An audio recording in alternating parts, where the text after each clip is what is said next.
তুমি আমার সাথে প্রেম করার যোগ্যতা রাখো? আমার ফ্যামিলি ব্যাকগ্রাউন্ডের কথা জানো? একটা চাষার ছেলে হয়ে তুমি আমাকে কখনো আর কাউকে কিছু বলবো না।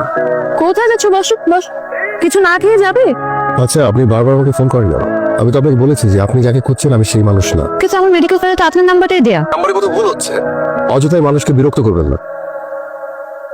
আচ্ছা রঞ্জু ভাই, তোমাকে আমি অফিসে আসতে বললাম, কারো অফিসে যেতে খারাপ লাগে। হুট করে চাকরিটা চলে গেল। কবে? তুই কোভিড পজিটিভ হয়ে হসপিটালে ভর্তি হলি, ভাবলাম যাবার আগে একবার দেখা করে দিই। এই শহর ছেড়ে চলে যাচ্ছে। তুমি এরকম একটা ডিসিশন নেবার আগে আমাকে জানাবে না? বাড়িওয়ালা ভাড়ার জন্য তারা দিচ্ছে। এত কষ্ট করে এই শহরে থাকার কোনো মানে হয় না। কষ্ট হচ্ছে জানিস, কতগুলো বছর এই শহরে বল, এই শহরে রাস্তাঘাট অফিস সব ছেড়ে চলে যাচ্ছে বুঝলি। তুমি ভাবি যে কি করবো? রঞ্জু ভাই, তোমার মনে আছে আমি ঢাকায় এসে প্রথম তোমার ওখানে উঠেছিলাম? আমার তখন নতুন চাকরি, 2 রুমের একটা বাসা। আমার ঢাকায় থাকার কোনো জায়গা নেই। প্রায় 1.5 বছর তোমার ওখানে ছিলাম। আর এই তুমি এখন এই শহর ছেড়ে চলে যাবে, আমি না মানতে পারছি না। আমি আমার জন্য ভাবিস না, গ্রামে গিয়ে নতুন ঘরে বাঁচবো। কফি অর্ডার কর, খেয়ে চলে যাই। কিরে কেটে দিলি কেন? রায়া, আমি তো দিন একদিন বলেছিলাম ওই মেয়ে একদিন তোকে খুঁজবে, মনে আছে? চিত্রা, আমি নিশ্চিত। আর তাছাড়া ওর ভয়েসটা তো আমি চিনি।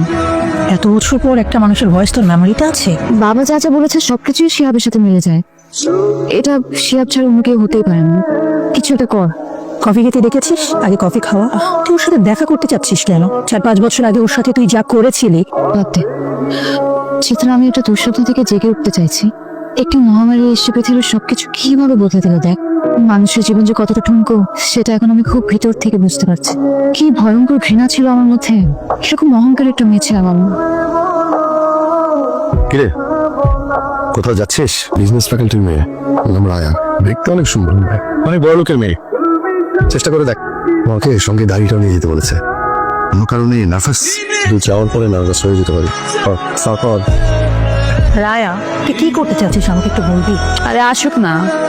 হাই, দাঁড়িয়ে আছো কেন? বসো। প্রায় আমাদের ফ্যাকাল্টির সামনে গিয়ে দাঁড়িয়ে থাকো। আমার ধারণা আমাকে দেখার জন্য দাঁড়িয়ে থাকো। আজ আমি তোমার সামনে বসে আছি, কিন্তু তুমি আমার দিকে তাকাচ্ছ না।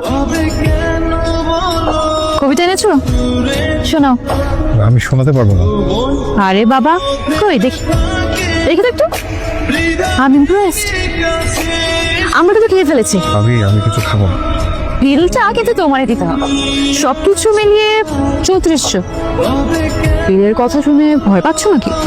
আমার কাছে অত টাকা নেই তো। only 3400। বলো তোমার কাছে কত টাকা আছে?